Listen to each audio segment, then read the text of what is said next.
고레스 왕이 바벨론이라는 나라를 점령했어요. 그래서 바벨론이라는 나라가 망했는데 그 당시에 바벨론에는 이스라엘 포로들이 바벨론에 있었거든요. 그러니까 바벨론이 망하고 나서 이 페르시아의 고레스 왕이 바벨론의 포로로 잡혀있던 이스라엘 백성들을 너희는 너희 고향 땅으로 돌아가서 거기서 너희들이 집 짓고 살아라 라고 해서 이스라엘 백성들을 돌려보내죠. 이것이 바벨론 포로 귀환이라고 하는 이스라엘의 역사, 성경의 역사 가운데 굉장히 중요한 사건 중에 하나입니다. 그런데 그럼 오늘 왕은 고레스, 캄비세스, 다리우스, 크세르크세스라고 하는 역대 왕들인데요. 사실 가운데 한 왕이 더 있습니다. 가운데 6개월 동안 즉위했던 왕이 한 사람이 더 있어요. 그래서 저 크세르크세스 왕이 5대 왕이라기도 하고, 근데 6개월이 너무 짧기 때문에 그냥 왕으로 치지 않고 빼버리고 그냥 크세르크세스를 네 번째 왕이다라고 이야기하기도 합니다. 저 크세르크세스가 오늘 본문에 나오는 아하수에로 왕입니다. 크세르크세스가 왕이 된 게 주전 485년에 왕이 됐어요. 그죠? 주전 485년에 왕이 됐는데 오늘 성경 보시면 1장 3절에 보면 왕위에 있은 지 제3년에 이렇게 되어 있죠. 그렇다면 오늘 이 에스더서의 이 장면이 대충 몇 년도쯤일까요? BC 482년쯤 되겠죠. 감이 잡히셨죠? 계산이 되시죠? 485년에 왕이 됐고 3년이 지난 다음에 잔치를 베풀었다고 이야기하니까 482년쯤 되겠다라고 생각을 하는데, 왜 이 아하수에르 왕이 이렇게 잔치를 많이 베풀었을까라고 이야기할 때 많은 학자들이 추측하기에 아마 전쟁을 앞두고 백성들을 도닥거리고 그들을 위로하기 위해서 아마 잔치를 베풀었을 거다라고 이야기를 하기도 합니다. 왜 그러냐면 BC 485년에 왕이 됐고요. 482년에 잔치를 베풀었고 이 전쟁, 이 그리스와 페르시아와의 전쟁이 이게 480년, BC 480년에 전쟁이 일어납니다. 그런데 이 전쟁이 굉장히 유명해요. 첫 번째는 뭐냐면 이 테르모필레 전투라고 하는 겁니다. 이거는 많은 사람들이 이야기할 때 100만 명의 페르시아 군이라고 이야기해요. 근데 실제적으로는 100만 명까지는 안 되고 한 30만 명, 40만 명 됐다고 이야기해요. 아무튼 40만 명의 페르시아 군대와 이게 역사적으로 과장이 좀 들어가다 보니까 300명이라고 이야기하는데 실제로는 300명이 아니라 한 7천 명 정도가 된다고 해요. 7천 명과 30만 명 되는 페르시아의 군대가 육지에서 싸웁니다. 육지에서 싸우는데 저 테르모필레라는 저 지역에서 싸우게 돼요. 그런데 워낙에 페르시아 군대가 많다 보니까 넓은 평야에서 싸우면 이 군대들이 질 수밖에 없죠. 그러니까 해안가에 절벽이 이렇게 뾰족 튀어나온 데가 있는 거예요. 튀어나와서 사람들이 지나다닐 길목이 되게 좁은 그 협곡이 하나가 있는 거죠. 그러니까 여기서 진을 치고선 여기서 싸우자. 넓은 데로 가면 우리가 저 페르시아 군대를 이길 수가 없다. 그러니까 우리가 좁은 데서 진을 치고 저 페르시아 군대를 싸우자. 그렇게 하고 싸웠는데 절벽이 드러나고 사람들이 지나다니는 얼마 되지 않는 좁은 길목에 저 군대들이 서 있으니까 페르시아 군이 뭐 30만 명이건 40만 명이건 아무리 많아봐야 소용이 없는 거예요. 왜냐하면 거길 지나가려면 줄을 좁혀가지고 몇 명밖에 지나가지 못하는 거죠. 그러니까 거기서는 싸울 수가 있는 거예요. 그러니까 이 테르모필레 전투에서 이 300명, 나중에는 7,000명이었다가 다 뒤로 보내고 300명만 나중에 남거든요. 최후의 300명이 남아서 너희들은 돌아가라 라고 하고 최후의 300명이 그 스파르타쿠스의 군사들이 남아서 그 자리에서 그 협곡으로 몰려 들어오는 그 페르시아의 군사들을 조금씩 다 죽이는 거죠. 결국은 나중에는 어떻게 되냐면 스파르타쿠스 그리스 군사 중에 한 사람이 배신을 해요. 배신을 때리는 바람에 뒤로 이렇게 돌아가서 결국은 저 300명의 군사가 다 죽임을 당합니다. 이제 그 이야기가 300이라는 영화에 들어가 있어요. 그러니까 실질적으로 있었던 이야기죠.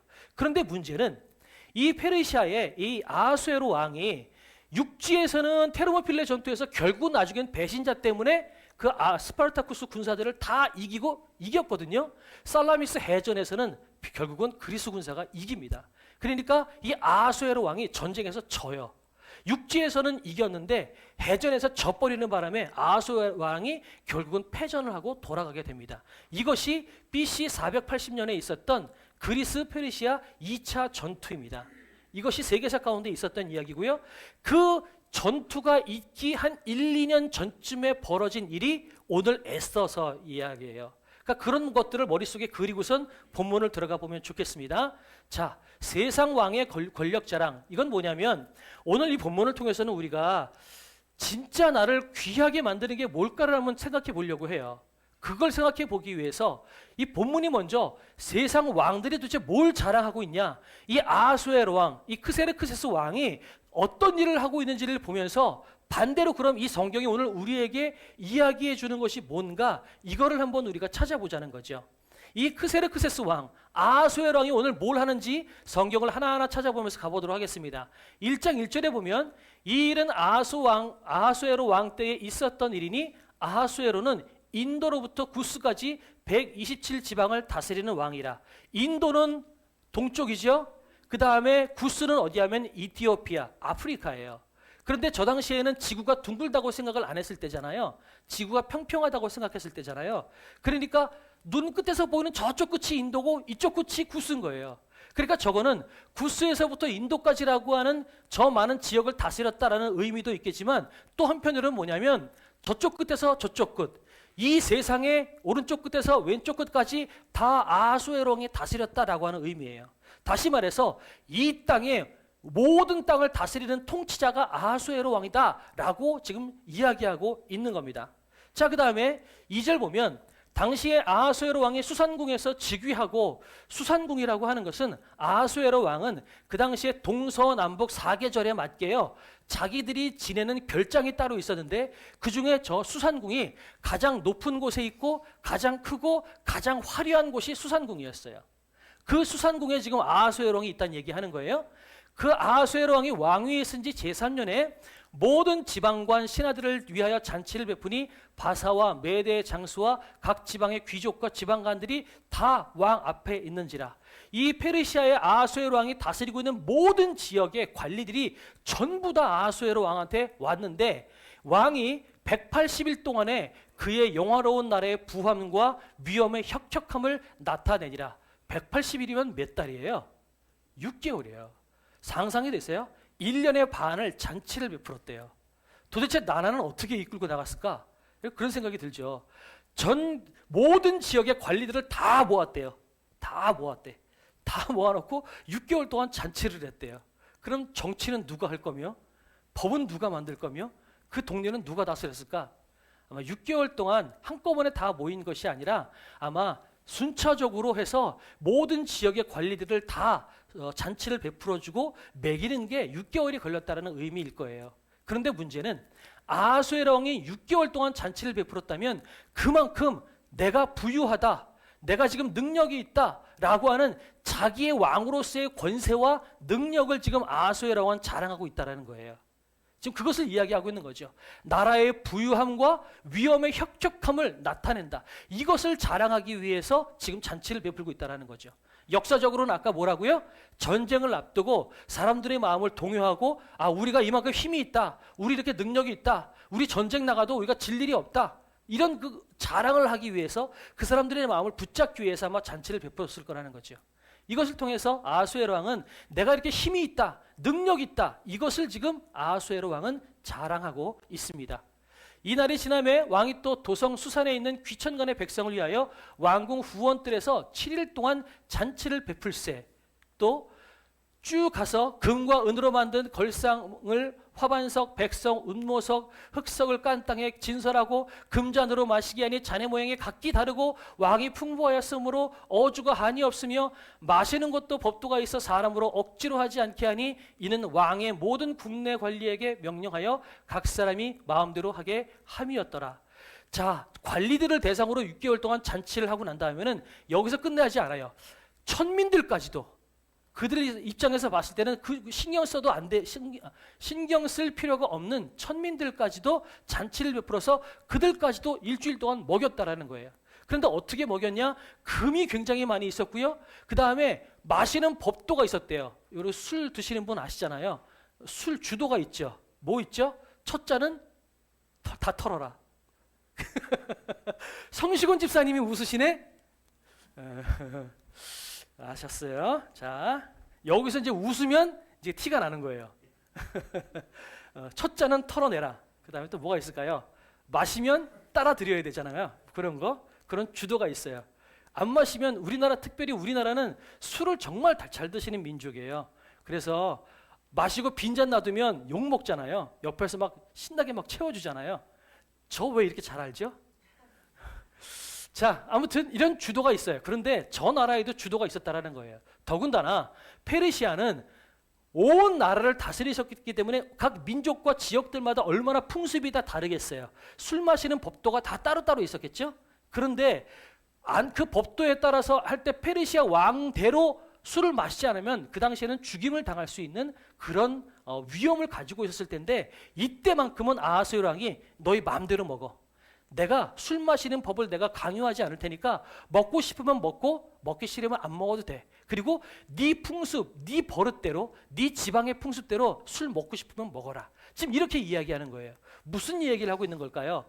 백성들에게까지도 술을 베풀면서 또한 마음대로 먹어라라고 하는 이야기는 내가 이만큼 저 낮은 백성들, 돈 없고 가난하고 힘없는 백성들까지도 나는 주목해서 보고 이렇게 다스리고 돌볼 수 있는, 나는 관용이 많은 인자한 왕이야. 자기의 성품을 지금 아하스웨로 왕은 자랑하고 있는 거예요. 이해가 되셨죠? 더군다나 지금 5절에 보면 이날이 지나면 왕이 또 도성 수산에 있는 귀천간의 백성을 위하여 왕궁 후원들에서 7일 동안 잔치를 베풀세라고 되어 있는데, 저 후원들이 뒷정원이거든요. 뒷정원인데 저 후원들이라고 하는 저 단어에 또 다른 의미가 있어요. 에덴 동산이 저하고 똑같은 단어예요. 뭔가 성경이 뭔가 이야기하고 싶은 것이 있는 거예요. 아하스웨로 왕이 후원들에서 백성들에게 잔치를 베풀었다. 한편으로 아하스웨로 왕이 에덴 동산의 왕이다라고 하는 것들을 아하스웨로 왕이 자랑하고 있다라는 것을 성경이 지금 고발하고 있는 거예요. 은연중에 고발하고 있는 내용이라는 거죠. 에덴 동산에서 많은 사람들에게 잔치를 베풀었다. 또한 7절에 보면 금잔으로 마시게 하니 잔의 모양이 각기 다르고, 잔의 모양이 왜 다를까요? 이것은 페르시아가 전쟁을 하면서 땅을 정복하고 그 민족들을 함락시키면서 각 부족에 있는 가장 귀한 것들을 다 가지고 온 거예요. 예를 들어서 바벨론이 남유다를 함락시켰을 때 예루살렘 성에 있는 성전에 있는 기물들을 다 훔쳐가지고 왔거든요. 우리나라도 마찬가지잖아요. 일본이 우리나라 침략했을 때 우리나라 보물들 다 가져가잖아요. 그런 것처럼 이 페르시아는 자기들이 땅을 점령한 땅들마다 거기에 있는 금, 은 다 가져오고 온갖 귀한 것들을 다 가져온 거예요. 그러다 보니까 술잔이 다 다른 거죠. 자, 이런 것들을 이야기하는 건 뭐냐면, 페르시아 아하스웨로 왕은 온 민족과 열방을 다스리는 왕이고 모든 땅을 다스리는, 통치하는 진짜 왕이다라고 하는 것을 지금 이야기하고 있는 거예요. 저 당시에 금이 얼마나 많았는지 나중에 이 페르시아가 망하고 알렉산더 대왕이 페르시아를 멸망시키고 난 다음에 저 수산궁에 가가지고 저 금을 계산해 봤대요. 누가 이렇게 썼더라고요. 금을 계산해 봤는데 이렇게 보니까 금괴가 120톤, 그 다음에 금화만 27톤이 나왔대요. 저 수산궁에서만. 그러니 얼마나 많이 금이 많았다라는 거예요. 어마어마하게 금이 많았다라는 거죠. 그런데 자, 시간이 지나니까 이제 문제가 생겼습니다. 제7일에 왕이 주흥이 일어나서가 뭘까요? 술 취해서. 술 취하니까 이 왕이 난리가 났어요. 왕후 와스티를 청하여서 왕후의 아름다움을 사람들에게 보이려고 했어요. 그래서 왕후에게 너 와가지고 우리 이 많은 사람들 앞에서 당신 좀 보여줘봐 라고 하는데, 성경이 완곡하게 표현한 것이 이렇게 되어 있지요. 사실은 이 왕후에게 지금 어떻게 하고 오라고 한 거냐면요, 왕후 여왕의 관을 씌운 거 말고요, 나머지는 옷을 입지 말고 오라는 얘기예요. 얼굴이 이쁘다는 걸 자랑하는 것이 아니라 그 몸 전체의 아름다움을 보여주기 위한 거예요. 그러니 얼마나 야만적인 행동이겠어요. 자기 부인의 아름다움을 보여주기 위해서 옷 걸치지 말고 와서 사람들 앞에서 네 몸을 좀 보여주고 내가 얼마나 아름다운 여인과 결혼하는지를 내가 자랑해야 되겠어. 이렇게 이야기하고 있는 거예요. 이게 얼마나 야만적인 행동이겠어요. 그러니까 내 가족, 내 주변에 좋은 것들을 가지고 자랑하고 있는 거예요. 우리는 이거 보면서 혀를 끌끌 찰 수 있을 것 같아요. 야, 저 야만인이구나. 아하스웨로 왕 대단하구나. 그런데 이게 세상 왕이고 페르시아 왕의 모양인데요. 우리는 안 그럴까요? 세상의 모습은 어떨까요? 우리는 힘과 권력을 자랑하고요. 가진 것을 과시합니다. 집이 크면 힘이 생기고요. 돈이 많으면 목이 뻣뻣해지기 시작을 합니다. 그죠? 가진 것이 많으면 목소리가 높아지기 시작하고요. 목이 곧아집니다. 심지어 교회에서도 그래요. 신앙생활 많이 하면 많이 한 것 가지고 또 고개가 숙여져야 되는데 목이 더 뻣뻣해지는 거예요. 기도 많이 하면 야, 나 이 기도 이렇게 많이 하는데 이것 때문에 목이 뻣뻣해져서 아무개 집사 그렇게 기도 안 해가지고 살겠어? 아무개 집사 헌금 좀 많이 해야지 그래가지고 교회 다녀? 여러분 이렇게 된다는 거죠. 우리도 가진 것을 자랑합니다. 더 나가볼까요? 가족을 자랑해요. 우리 할아버지 되신 분들 혹시 계시면 할아버지 되신 분들 누굴 제일 많이 자랑해요? 손주 자랑. 그죠? 가족 자랑하고 귀한 거 자랑하고 자식 자랑하고 다 그렇게 돼요. 부모님들은 다 자식 자랑해요. 내 자식은 천재예요. 모든 부모님들의 불문율이죠. 우리 아들은 천재야. 그런데 점점 나이가 들어가면서 현실을 자각하게 되는 거죠. 다 이렇게 되는 거예요. 우리는 다 이렇게 가진 것을 자랑하고 가진 것 가지고 목이 곧아지는 우리도 이 페르시아의 왕과 별반 다를 것 없는 이 세상의 흐름 가운데 있다라는 거예요. 이게 세상의 문화라는 거죠. 그런데 이 세상의 흐름, 세상의 문화는 사실은 허무한 자랑이라는 거예요. 실상은 빈 그릇과 같다라는 거죠. 볼까요? 그러나 왕후 와스티는 내시가 전하는 왕명을 따르기를 싫어하니 아무리 온 나라를 통치하는 왕이라 하더라도 자기 부인 하나 제대로 컨트롤하지 못해요. 자기 부인도 왕의 말을 듣지 않아요. 물론 지금 저 상황에서 엄밀히 말하면 왕후 와스티가 아하수에로 왕의 말을 듣지 않은 것이 엄밀히 말하면 맞아요. 어떻게 왕후가 돼가지고 옷을 입지 않고 사람들 앞에 서가지고 자기 몸을 보여주고 그것 가지고 만족하는 자기 왕을 볼 수 있겠어요. 그런데 또 한편으로는 왕이 이야기한 거는 무조건 따라야만 됩니다. 저 당시에 왕은 신이었거든요. 신이 이야기한 건데 안 따랐다? 말도 안 되는 거죠. 아무튼 간에 여자의 말, 자기 부인조차도 자기 명령에 순종하지 못합니다. 그런데 거기에 대해서 왕이 이렇게 이야기합니다. 왕이 사례를 아는 현자들에게 묻되 이렇게 이야기를 합니다. 여러분, 자기 부인이 자기의 말을 듣지 않은 거예요. 얼마나 창피하겠어요. 그럼 여러분 같으면 어떻게 하는 게 맞겠어요? 조용히 왕후를 불러다가 혼을 내든지 아니면 뭐 어떻게 하든지 모르게 하겠죠. 그런데 이 왕은 자기 부인이 자기 말을 듣지 않은 것 가지고 자기가 해결을 못해요. 그러니까 뭐 하냐면 현자들에게 물었대요. 그러면서 왕이 규례와 법도를 아는 자에게 묻는 전례가 있는데 그때 왕에게 가까이하여 왕의 기색을 살피며 나라 첫 자리에 앉은 자는 바사와 메대의 7지방과 곧 가르스나와 세달과 아스다마와 다시스와 메레스와 마르스나와 무무가니라. 이 총리들 옆에 있는 그 가장 중요한 사람들에게 물었다는 걸 이야기하는데 저 사람들에게 묻는 건 뭘 묻는 거냐면요. 나라의 정책을 묻는 거예요. 정치에 대해서 나라를 어떻게 다스릴지를 묻는 나라의 정책을 묻는 그 사람들에게 야, 우리 부인이 나한테 말 안 들었는데 이거 어떡하지? 지금 이거 얘기하고 있는 거예요. 이 얼마나 창피해요. 이 얼마나 이 남자로서 자존심 상하는 일이겠어요. 그런데 여기에 대해서 이 남자들은 참 대단합니다. 왕후 와스티가 내시가 전하는 아하수에르 왕의 명령을 따르지 아니하니 규례대로 하면 어떻게 처치할까? 이렇게 이야기하면서 무무간이 왕과 지방관 앞에서 대답하여 이르되 왕후 와스티가 왕에게만 잘못했을 뿐 아니라 아하수에르 왕의 각 지방의 관리들과 뭇 백성들에게도 잘못하였나이다. 여러분, 와스티가 누구한테 잘못했어요? 왕한테 잘못했죠. 근데 지금 이 무무간이라는 사람은 이걸 확장해서 이야기하는 거예요. 당신 왕한테만 잘못한 게 아니라 이 나라의 모든 남자들한테 잘못한 겁니다. 왜 그럴까요? 왕후가 왕의 말을 안 들은 게 소문이 퍼져버리면 이 나라의 모든 여자들이 남자 말을 안 들을 거 아닙니까? 그러니까 본보기 삼아서 이 여자를 가혹하게 벌을 내려야 이 땅에 많은 여자들이 남자가 두려워서 남자들한테 설설 기고 남자한테 복종할 거 아닙니까? 지금 이 이야기를 하고 있는 거예요. 참 남자들 찌질하죠? 자, 보세요. 뒷절만 볼게요. 왕후의 행위의 소문이 모든 여인들에게 전파되면 그들도 그들의 남편을 멸시할 것인즉 오늘이라도 바사와 메대의 귀부인들이 왕후의 행위를 듣고 왕의 모든 지방관들에게 그렇게 말하리니 멸시와 분노가 많이 일어나리이다.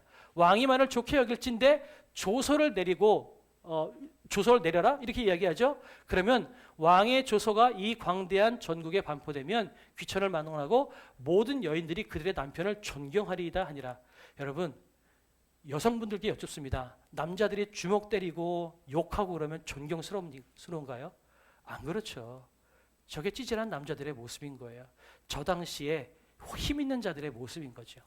그만큼 아하수에로 왕은 온 세계를 통치하는 왕인 것 같고 에덴을 다스리는 왕인 것 같고 인자한 왕인 것 같고 가장 낮은 천한 백성까지도 돌보는 관용이 많은 왕인 것 같이 보일지 모르지만 그러나 실상은 빈 껍데기에 불과한 왕입니다 라고 하는 것을 성경이 증언하고 있다는 겁니다.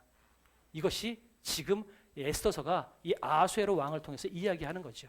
그런데 오늘 우리가 나누고 싶은 것은 보이지는 않지만 하나님께 참된 권세가 있다는 거예요. 왜냐면요, 이 에스더서는요, 많은 신학자들이 이게 성경 66권 안에 들어가야 돼 말아야 돼 많이 논쟁이 벌어졌던 책 중에 하나예요. 논쟁이 벌어진 책이 또 하나 있어요. 뭘까요? 성경 66권에 이게 왜 들어가야 돼? 라고 논쟁이 벌어졌던 책이 하나가 있어요. 또 뭐가 있을까요? 아가서. 맞아요. 너무 야한데 이것 때문에 이게 성경 안에 들어가는 게 문제가 됐었죠. 에스더서는 이게 왜 성경 안에 들어가야 되나? 많은 사람들이 논란을 일으켰고요. 몇몇 유명한 신학자 같은 경우는 한 번도 이 본문 가지고 설교한 적이 없대요. 왜 그랬을까요? 이거 맞추시는 분께 베스킨라빈스 5만 원 쿠폰을 한 번 더 쏘겠습니다. 못 맞출 것 같기 때문에 제가 세게 쏜 거예요. 자, 한 1분만 여유 드릴까요?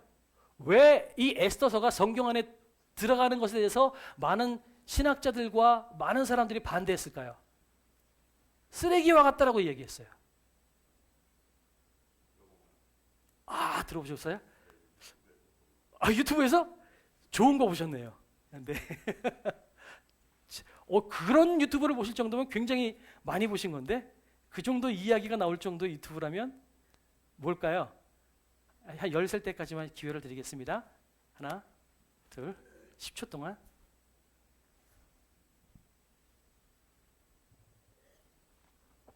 감사합니다. 제 돈 5만 원이 굳었습니다. 에스더서에는요, 하나님이라는 단어가 한 번도 안 나와요. 그러니까 하나님이 한 번도 역사하지 않고 하나님이라는 말이 나오지도 않은 이게 왜 성경에 들어가냐는 거죠. 그런데 오늘 제목에 보시면 보이지 않지만 하나님께 참된 권세가 있다라고 말씀을 드렸어요. 왜냐하면 이 에스더서의 주제는 뭐냐면요, 하나님께서 전면에 드러나지 않지만 하나님은 이 인류의 역사 가운데 저 밑바닥에서 유유히 흐르고 계시면서 그 나라를 이끌고 계시고 그 나라의 백성까지도 돌보시는 하나님이시다라고 하는 것을 이야기하는 것이 에스더서의 주제예요. 왜냐하면 지금 이스라엘 백성들이 포로에서 너희 고향 예루살렘으로 돌아가서 거기서 성전 짓고 너희 집 짓고 살아라, 이게 하나님의 뜻이었거든요. 그래서 많은 사람들이 3차 포로 기한을 통해서 이스라엘 백성들이 예루살렘으로 갔어요. 근데 안 간 사람이 훨씬 더 많아요. 왜냐하면 나는 페르시아, 여기서 이 문화가 더 익숙하거든요. 그러니까 내 고향 땅에 가서 고생할 필요 없이 나는 그냥 여기서 살을게요 라고 포로 귀환 때 안 가고 그냥 그 자리에 남아있는 사람들이 있는데 그 남아있는 사람들이 오늘 이 에스더와 같은 이런 사람들이거든요. 그러니까 어찌 보면 이 사람들은 하나님께서 너희 고향 땅으로 돌아가라 라고 말씀하셨는데 안 돌아간 사람들이에요. 그러니까 자기가 더 편하고 내가 좋은 데가 여기니까 난 그냥 여기 살게요 라고 자기 편리 때문에 남아있는 사람들이에요. 그런데 이런 사람들조차 하나님께서 외면치 않으시고 돌보시고 인도하셔서 나중에는 어떻게 돼요? 나중에 이 이스라엘 사람들, 이 땅에 있는 이스라엘 사람들이 하만이라고 하는 그 악한 인간 때문에 모두 다 죽임당할 위기에 처했다가 하나님께서 오히려 하만을 죽이시고 이스라엘 백성들을 구원하신 사건, 이게 에스더서의 사건이거든요. 그러니까 하나님께서 여전히 하나님의 음성을 따르지 않았지만 그럼에도 불구하고 이 이방 땅에 남아있는 백성들조차도 하나님께서 외면치 않으시고 돌보신다, 구원하신다 라고 하는 메시지가 에스더서의 말씀이에요. 하나님은 한 번도 안 나와요. 그런데 하나님은 이 사람들의 역사를 통해서 역사하고 계신다는 겁니다. 오늘도 마찬가지예요. 오늘 에스더서라는 거는 다음 장서부터 2장서부터 에스더라는 여자가 나와요. 이 에스더가 주인공이겠죠? 그런데 이 에스더라는 주인공이 나오기 위해서는 누가 없어져야 돼요? 왕후 와스디가 없어져야 돼요. 다시 말해서 왕후 와스디가 자기 남편의 명령에 순종하지 않은 이 하나의 사건을 통해서 하나님께서는 에스더를 세우시고 이 에스더를 통해서 이스라엘 백성을 구원하시는 놀라운 역사를 일으키셨다는 겁니다. 다시 말해서 에스더서의 마지막에는 이스라엘 온 민족이 구원받는 놀라운 사건이 벌어지는데 그 사건의 첫 발단은 어디서부터 출발하는 거냐면 남편의 말에 순종하지 않은 와스디의 불순종에서부터 출발했다는 거예요.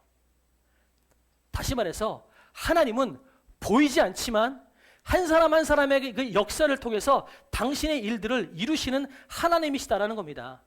세상의 왕, 아하수에라 왕은 세상의 왕이에요. 세상의 왕은 권세가 있는 것 같고 좋은 차 가지고 있고 돈만 있으면 목소리 커지고 목이 굳어지고 잘 사는 것 같지만 사실 그거는 신기루에 불과하다. 곧 사라질 거다. 그것은 아무것도 아니다. 그러나 반대로 보이지 않는 하나님, 보이지 않는 하나님은 위대하신 하나님이고 그분의 권세는 영원하다. 그분의 권세는 멈추지 않는다라고 하는 것이 에스더서의 말씀이다라는 것입니다. 하나님은 역사하시는 거예요.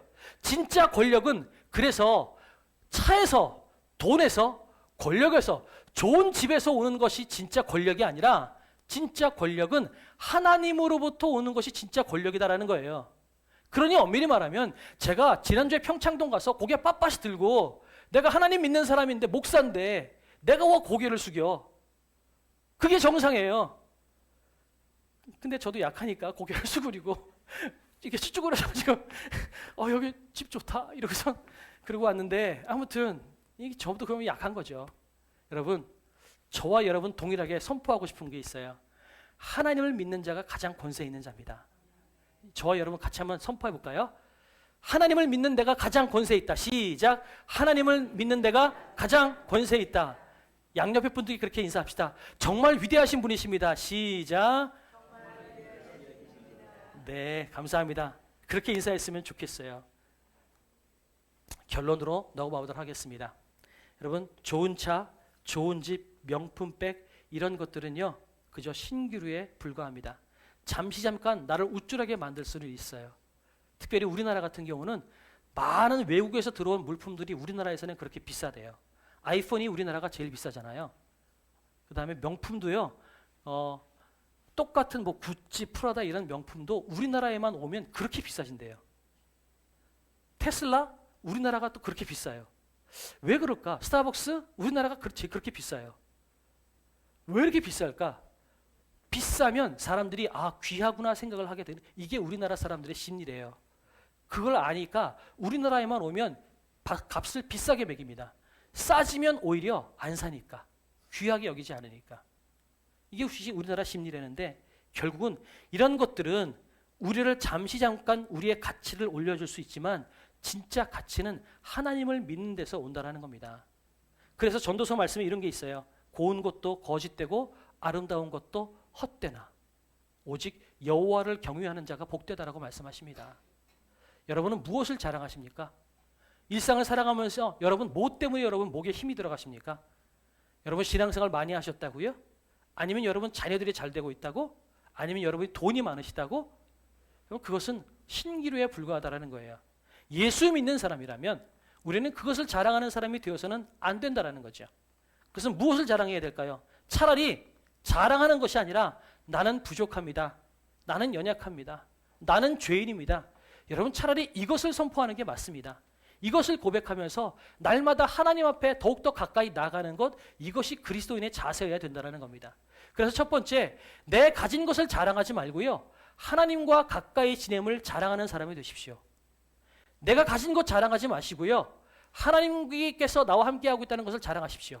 예레미야서 말씀 같이 한번 읽어볼까요? 23절, 24절 두 절이니까 한번 같이 읽어보도록 하겠습니다. 시작. 여호와께서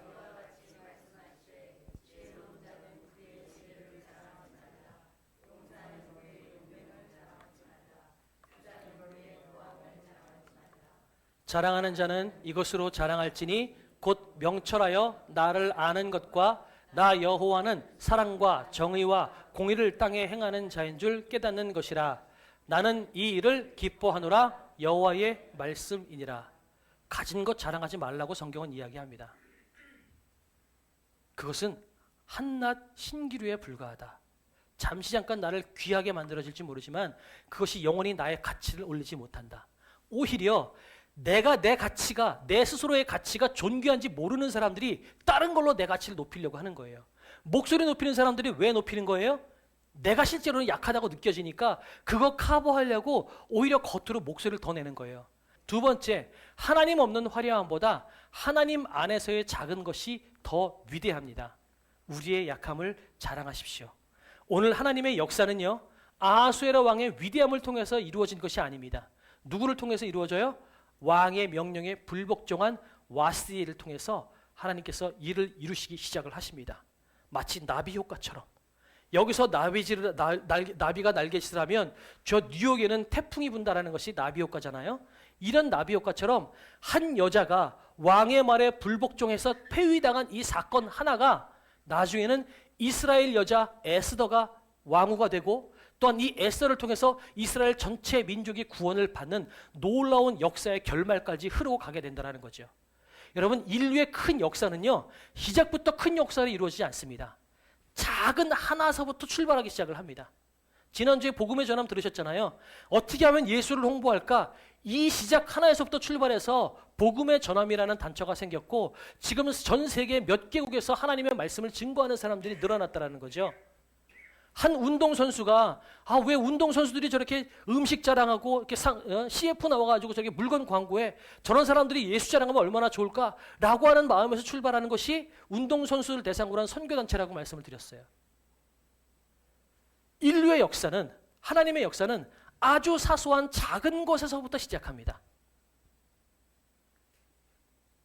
역사의 큰 파도는 작은 이 물줄기에서부터 출발한다는 거죠. 그래서 여러분, 저와 여러분이 뭔가 결단하고 행동하는 그 모든 것들이 모두 다 큰 파도가 되리라고는 우리가 장담할 수는 없어요. 그러나 우리가 한 가지 볼 수 있는 것은 우리가 오늘 하고 있는 어떤 작은 행동을 통해서 하나님은 큰 파도를 일으키시는 하나님이시다라는 것을 우리는 믿어야만 된다는 거예요. 우리가 하나님, 내가 열방을 구원하겠습니다, 이 다짐 가지고 하나님께서 나를 통해서 열방을 구원하시는 것이 아니라 하나님, 내가 지금 할 수 있는 것이 뭘까요? 라고 하는 그 작은 행동 하나를 통해서 하나님께서 열방을 구원하시는 역사까지 가게 되더라는 거죠.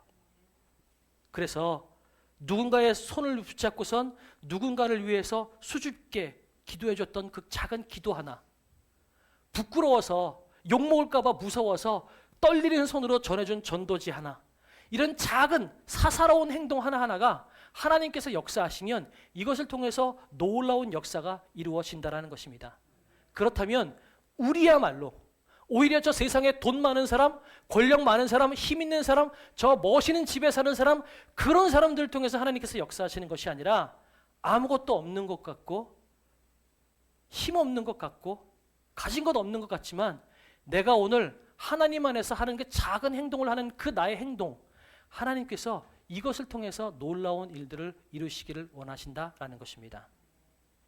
그러니 여러분, 나에게 주어진 일들을 최선을 다하십시오. 특별히 하나님의 이름을 위하여 하나님의 이름 안에서 여러분에게 주어진 일상들을 최선을 다해서 살아나가십시오. 여러분이 하고 있는 그 작은 행동 하나가 어떤 일들이 벌어질지 몰라요. 휴지 줍는 것 하나, 누군가를 위해서 기도해 주는 것 하나, 누군가에게 전한 칭찬 한마디, 여러분 그것이 어떤 생명을 구하고 어떤 일들이 일어날지 모릅니다. 한 가지 예를 더 들어볼까요? 언젠가 말씀을 드렸던 것 같아요. 제가 참 좋아하는 찬양 인도자인데 영국의 매트 레드먼이라는 예배 인도자가 있어요. 그 예배 인도자가 예배 인도를 항상 하는데 어떤 날은 너무 힘들었대요. 말문이 막히고 잘 되지도 않고 찬양하면서도 은혜가 되지 않더래요. 말문이 자꾸 오늘처럼 저처럼 자꾸 말문이 막혔나 봐요. 말문이 막히는데 마음 가운데에서 하나님께서 뭐라고 말씀하시냐면, 야, 오늘은 가요해라 그러더래요. 마이클 잭슨의 노래를 부르라고 그러더래요. 그래서 이 매트 레드먼이 예배인도 수만 명이 모인 청년들 앞에서 찬양 인도를 하다가 그것을 멈추고선 마이클 잭슨 노래를 부르기 시작했어요. You are not alone. 그래서 자기도 속으로 멘붕이 왔겠죠. 이게 뭐 하는 짓인가? 그러면서 노래를 불렀대요. 근데 그러고 나도 별다른 감흥이 없었어요. 그런데 예배가 다 끝나고 악기를 정리하고 있을 때 한 청년이 다가와서 그러더랍니다. 내가 죽으려고 그랬다. 내가 오늘까지만 오고 이제 결단 최악의 선택을 하려고 그냥 온 건데 당신이 유한 나라로는 당신은 혼자가 아닙니다. 라고 노래하는 그 소리를 듣고서 내가 살겠다고 그런 마음을 얻었습니다. 그렇게 이야기하다라는 거죠. 우리는 몰라요. 하나님께서 우리를 통해서 하시는 일들을 어떻게 하실지 우리는 모른다는 거죠. 그러나 우리가 우리 마음 가운데 하나님을 위해서 하나님의 이름으로 하고 있는 그 작은 일들, 하나님은 그것을 통해서 무시무시하게 놀라운 파도를 일으키시는 하나님이시라는 것을 우리가 기대했으면 좋겠어요. 그래서 오늘 주보에 보시면 여러분 태신자 작정하고 여러분 자녀의 이름과 기도 제목을 적는 시간이 있습니다. 지금 한번 적어 보시겠어요? 태신자 작정이라는 것은 그들을 위해서 기도하겠다라는 거예요. 이름은 적으면 그들을 다 전도해서 데려오라는 게 아니에요. 그들을 위해서 기도하시라는 거예요. 내가 마음속에 이 사람들을 놓고 기도하겠어. 어쩌면 전도하지 못할지도 모르고요. 어쩌면 평생 그들을 만나지 못할지도 몰라요. 하지만 하나님 안에서 영혼을 사랑하는 마음으로 내가 하고 있는 그 작은 행동을 통해서 언제 그 영혼이 변할지 모르고 언제 그 영혼을 통해서 또한 하나님의 놀라운 일들을 이루실지 몰라요.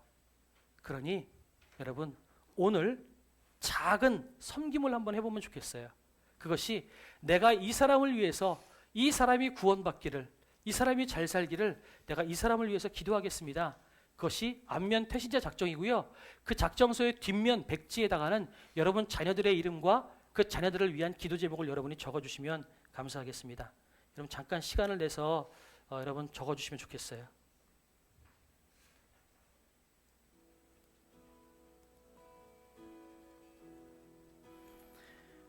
우리는 큰 일들을 할 수 없습니다. 어떻게 일들이 벌어질지도 모릅니다. 하지만 하나님이 하시면 됩니다. 그렇다면 우리는 하나님이 하시기를 기대하고 또한 하나님이 하시기를 기도하고 오늘 우리가 할 수 있는 작은 움직임을 했으면 좋겠어요. 그것이 그들을 위해서 기도하고 그들을 마음에 품는 것입니다.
우리 헌금위원은 예물을 좀 앞으로 가져와 주시면 감사하겠습니다.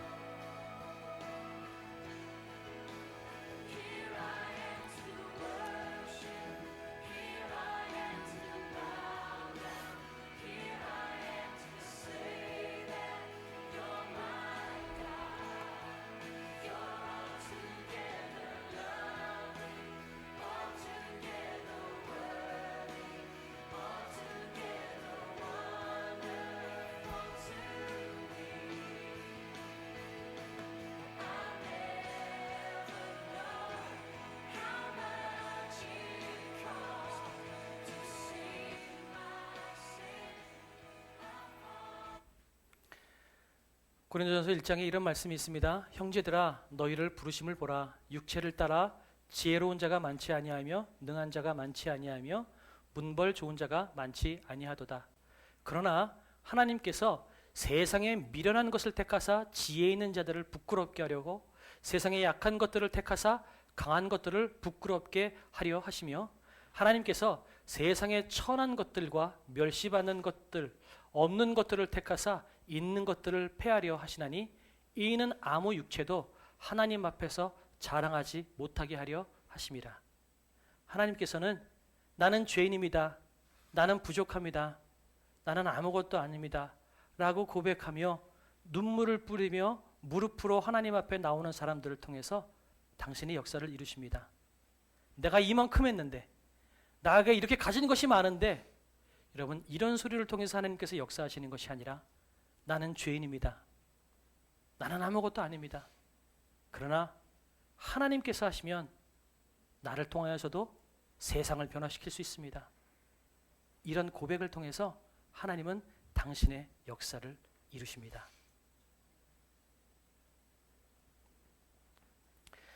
우리 잠깐 기도할까요? 기도할 때 우리 이렇게 지금 기도했으면 좋겠어요. 오늘 결단성을 그냥 넘어가도록 하고요. 세 가지를 놓고 기도하도록 하겠습니다. 첫 번째는, 하나님, 내가 세상에 것 자랑하지 않게 하나님 도와주십시오. 내 입술의 자랑은 하나님이 될 수 있도록 하나님 도와주십시오. 또 한 가지, 하나님, 나는 아무것도 아니지만 내 약한 작은 내 움직임을 통하여서 하나님 놀라운 역사를 일으켜 주시옵소서. 이것이 오늘 두 가지의 기도 제목이고요. 더불어서 한 가지, 하나님, 오늘 태신자와 우리 자녀들의 이름을 적었습니다. 내가 이들을 마음에 품고 기도하며 눈물을 흘리며 주 앞에 나아갈 때 하나님께서 역사해 주시옵소서. 나는 힘이 없지만 하나님이 하시면 될 줄로 믿습니다. 우리 이렇게 세 가지 기도 제목 가지고 우리 주여 한번 부르고 주 앞에 기도하면서